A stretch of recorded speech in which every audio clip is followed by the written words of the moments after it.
కేసీఆర్ తన చిన్ననాటి గురువు రమణయ్య ఆశీస్సులు తీసుకున్నారు. వయోభారం, అనారోగ్యంతో మంచానికే పరిమితమైన రమణయ్య యోగక్షేమాలను కేసీఆర్ అడిగి తెలుసుకున్నారు.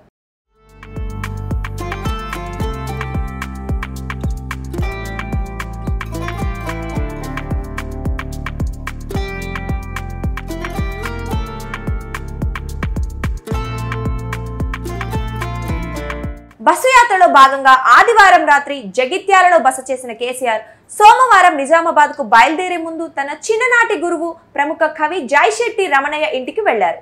మంచానికి పరిమితమైన తన గురువు కాళ్లకు నమస్కరించి ఆశీర్వాదం తీసుకున్నారు. ఆయన యోగక్షేమాలు అడిగి తెలుసుకున్నారు.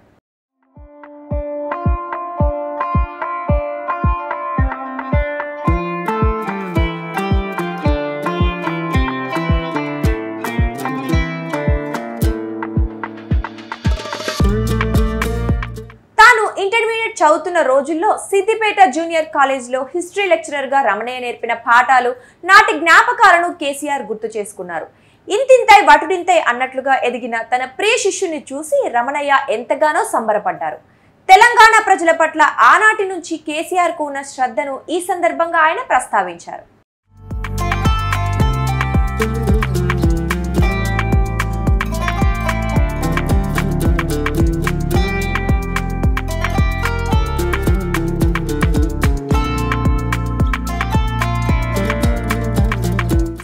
జిల్లా కావాలని 30 ఏళ్ల క్రితమే కేసీఆర్ నాటి కేంద్ర మంత్రికి వినతి పత్రాన్ని అందించిన విషయాన్ని రమణయ్య గుర్తు చేశారు. తనను పరామర్శించడానికి వచ్చిన శిష్యుడు కేసీఆర్ తో పావుగంట పాటు రమణయ్య మాట్లాడారు. అనంతరం గురువు వద్ద మరోసారి ఆశీర్వాదం తీసుకుని తన 13వ రోజు బస్సు యాత్రను నిజామాబాద్ లో కొనసాగించేందుకు కేసీఆర్ వెళ్లారు.